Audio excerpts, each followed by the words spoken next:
Hi, welcome back to the Scent Advocate. Tonight we're talking about fragrances that make me think of the French Riviera. Now, to be completely fair, I've never been to the French Riviera, but my husband Mark has, and he's told me all about it many times. He would like very much to go back. And I think I've got the general feel, at least from a fragrance perspective. So I have an idea in my head of what the French Riviera is like and what I would wear if I went.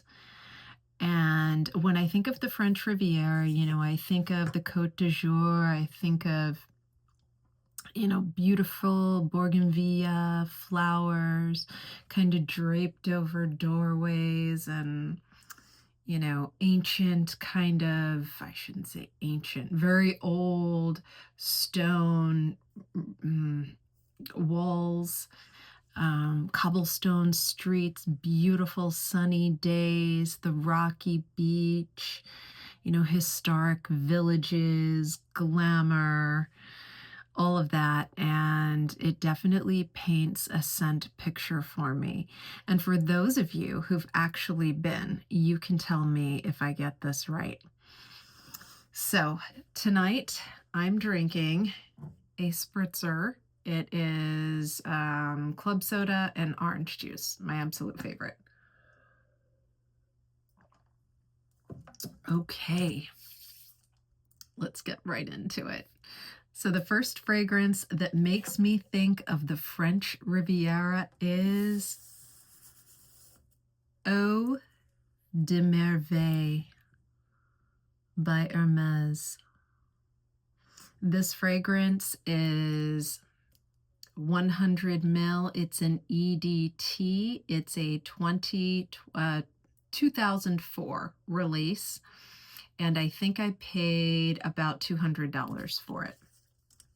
The noses behind this are Rolf Schweiger and Natalie Feistauer. Now, this fragrance is, for me, why isn't this coming out? Ooh. I got a problem here, you guys. It's leaking all over me. Can you see that? What happened? This was never a problem in the past. Okay. Well, it smells great. All right, so this is orange, elemi, lemon, amber, pepper, black pepper, pink pepper, violet fir, cedar, vetiver, oak moss, and benzoin. This smells like a beautiful, bright, sunny day in an historic village in the south of France with the beautiful ocean breeze off in the distance, kind of caressing you as you walk past the those flower-covered walls overlooking the sea. Tiny little shops, with wonderful sidewalk cafes, and you're wearing something really loose and airy and beautiful and comfortable, and you just feel the elements around you as the sun beats down on you, and it's not too hot because of that ocean breeze, and just not a care in the world, just kind of living and breathing the good life. That's what this smells like.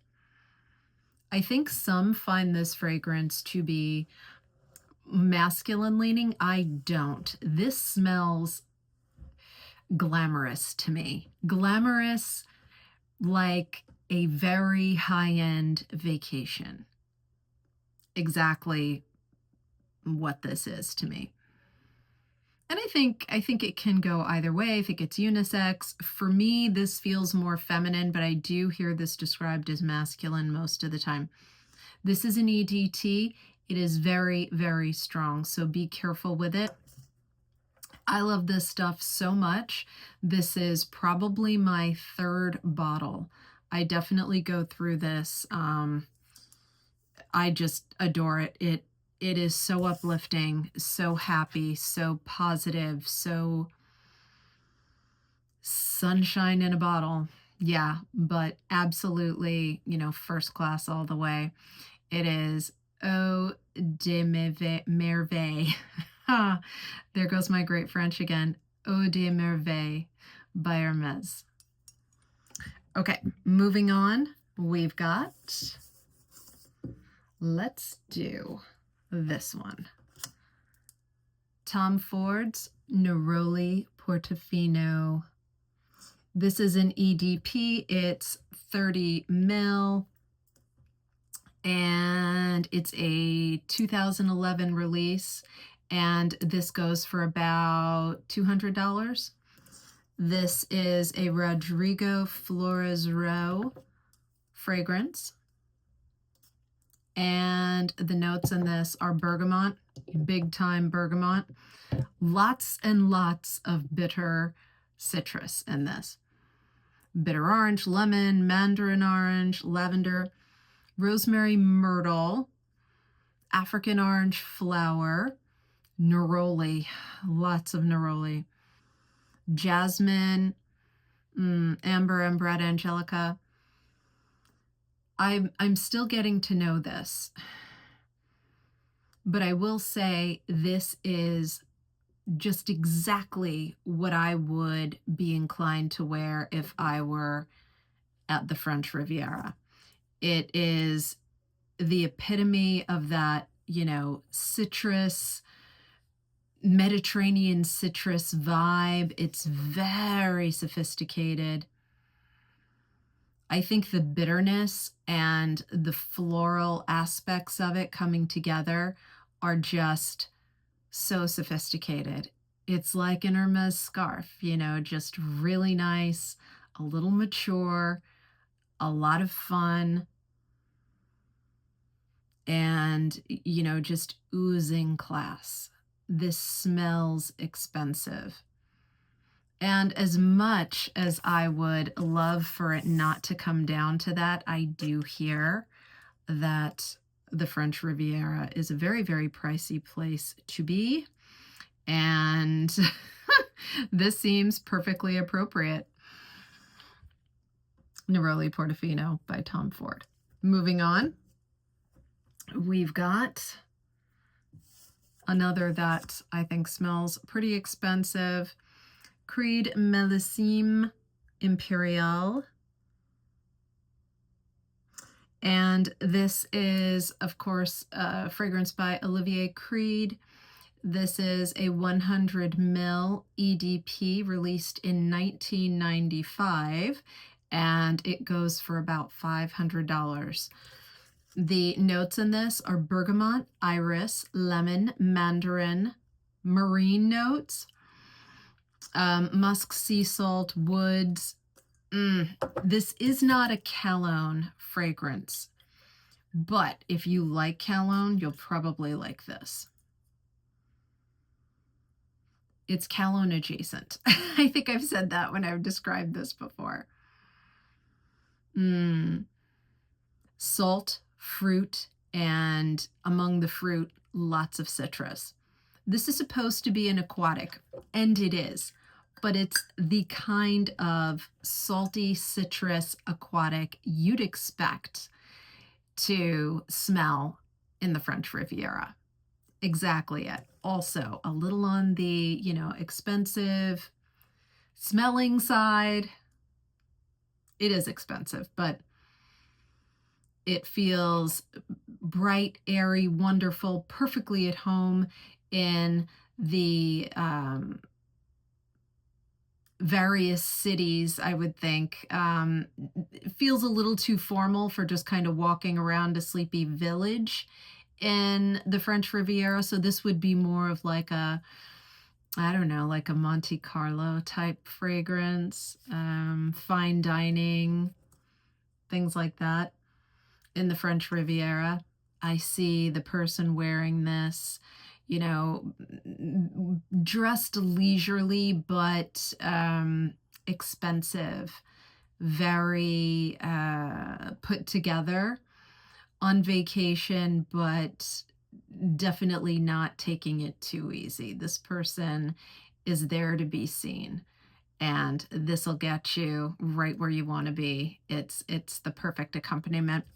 Millésime Impérial by Creed. Love it, love it, love it. Next, we've got a recent acquisition.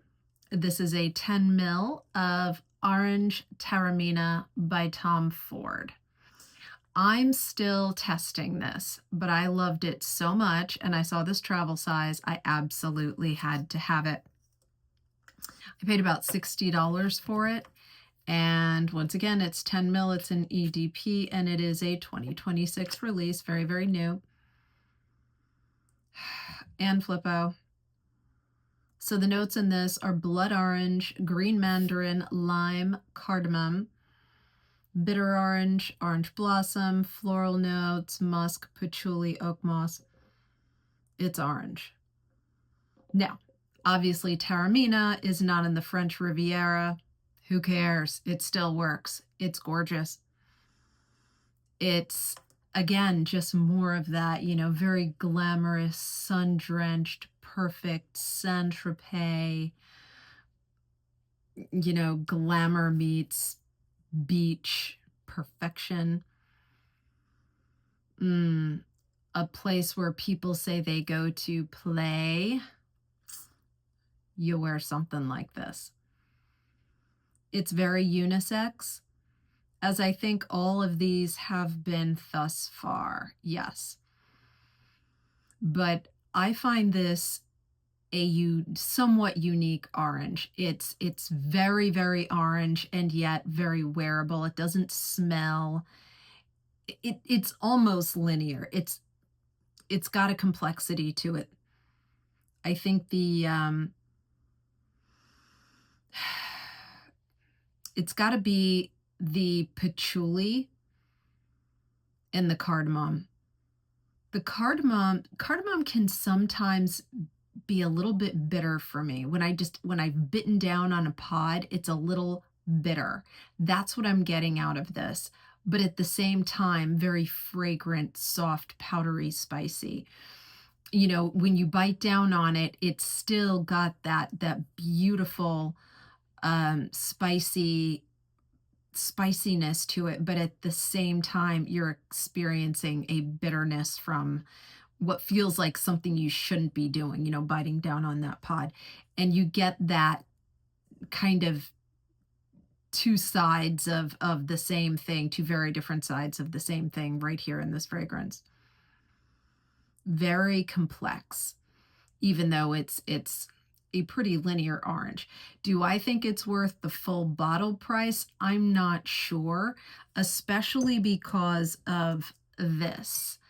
They're very different, but I'm hesitant to get a full bottle of this when I've got this and I'm still getting to know it, but they're just so different. It's not fair to say one replaces the other or that one scratches the itch for the other. It doesn't. So I went ahead and I got the 10 ml. We're going to see if I, you know, wear the heck out of it and I'm just, you know, completely into it, then maybe I'll go full bottle or I'll put it on my wish list. But this is very, very nice, and I think perfect for the whole French Riviera feel. All right, moving on. We've got one I don't hear anything about, and that's because it's something of a vintage favorite. So this is Il Bacio by Borghese. Yes, a recent purchase. And I really like the bottle. I think it's very pretty. It's got the, you know, kind of carved in Il Bacio on there, which by the way means kiss. And, all right, so this is 100 ml. It's a 1993 release. It's an EDP, and this goes for about $80. The notes in this are freesia, honeysuckle, jasmine, lily of the valley, rose, peach, melon, plum, passion fruit, musk, amber, cedar, and sandalwood. This is a light, breezy floral, which I didn't think I'd like because, I mean, I like florals, but they don't always like me. But I think the passion fruit, the resin, and that honeysuckle, wow, is it nice. And I think the fruits in here are really, really pronounced as well. And I think it's a perfect balance with, the bright summery fruits, the sweet, just precious nature of a honeysuckle, just kind of adding some innocence to the whole thing, as opposed to, what fragrances from this era tended to be in terms of maybe just a little too mature. Not this. This has, you're grown up, but you're still precious. I love that. And that's what honeysuckle does for me. Definitely young at heart. There's some cedar, but it's balanced really well, and it just kind of rounds out things without having, much of a big expression itself. Same with the sandalwood. So it's a fruity, floral, with, just the perfect amount of amber in here. And why this makes me think of the French Riviera is the brightness of it, the intense, sunny, floral experience, right? My idea of the French Riviera is just, walking around these, beautiful village streets with flowers everywhere, flowers that climb up ancient walls and, are just fuchsia and white and orange and purple and all of that coming together, and the beautiful smells, and then the fruits, from the beautiful fruit trees everywhere. And granted, most of them may be citrus, but I think there's a peach and a plum in there because that's what I'm getting from this, and it's just too perfect. So I would see this fragrance for more of an evening. I picture having a wonderful dinner outdoors and walking back to the hotel, and the sun is not down, but it's,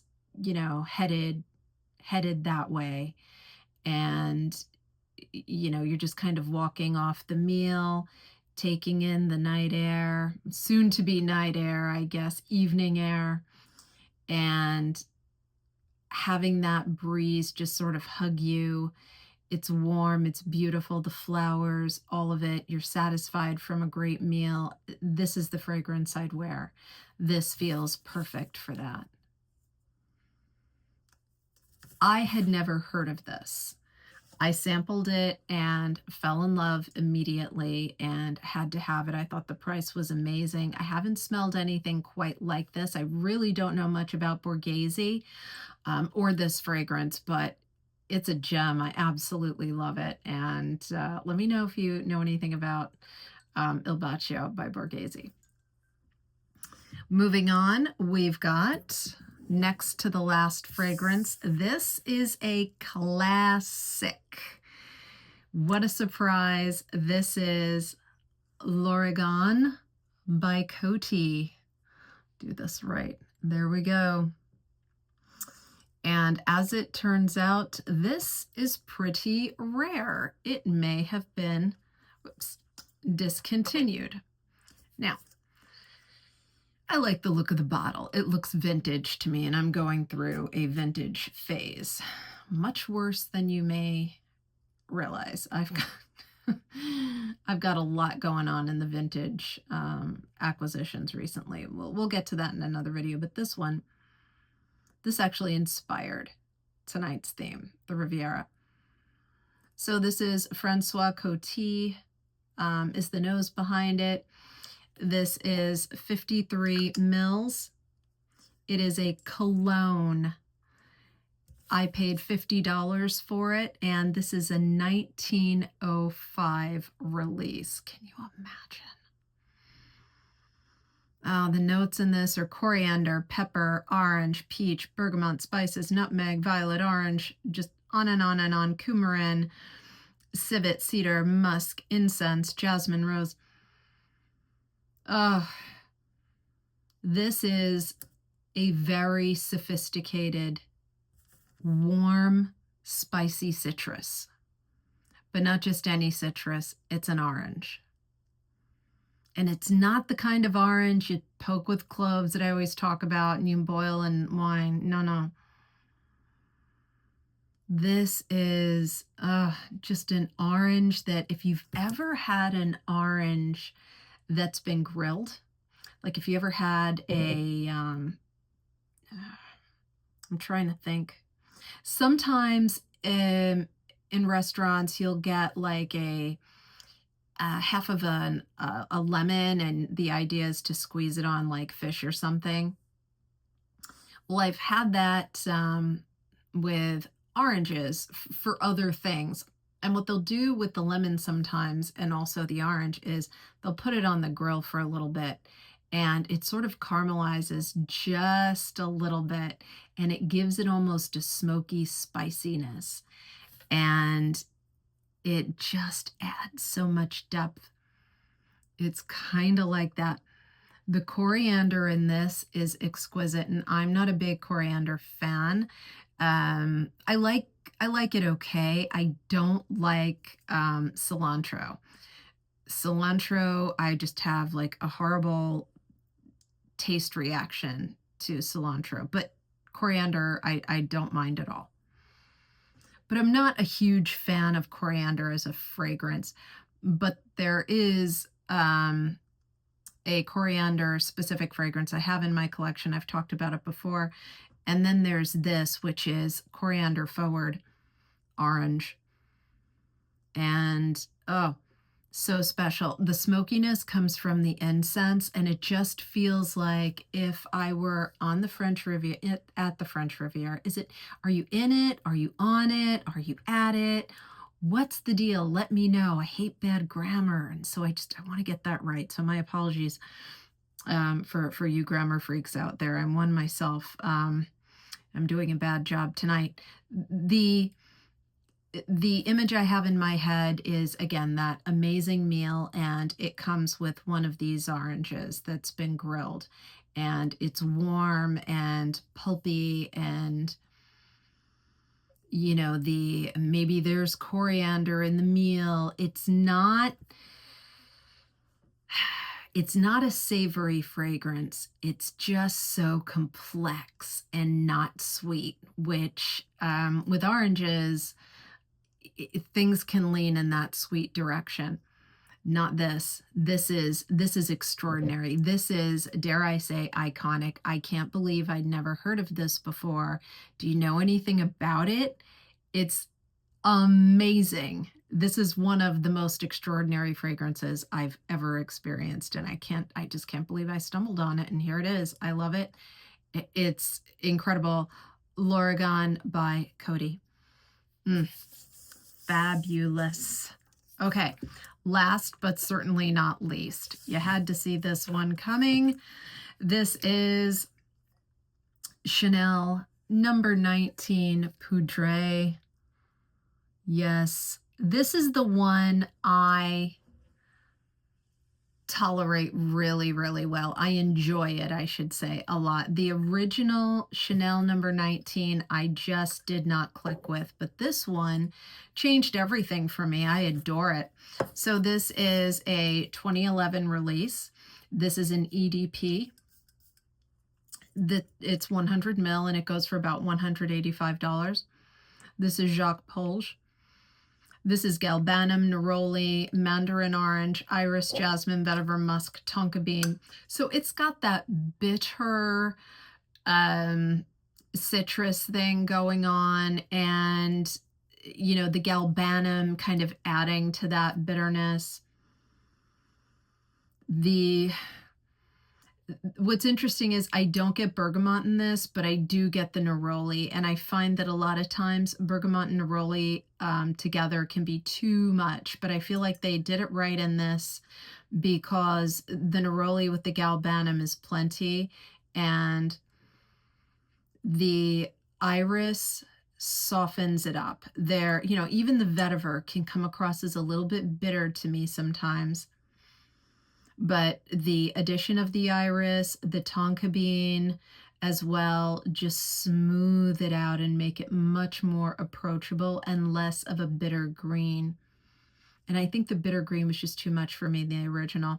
This is, perfect for just day or evening in a beautiful French Riviera hideaway. Maybe you're just kind of lounging, taking it easy, having a light lunch on the veranda of your beautiful historic hotel overlooking the sea, and you don't want to wear anything too sweet or too floral, and this is just absolutely perfect.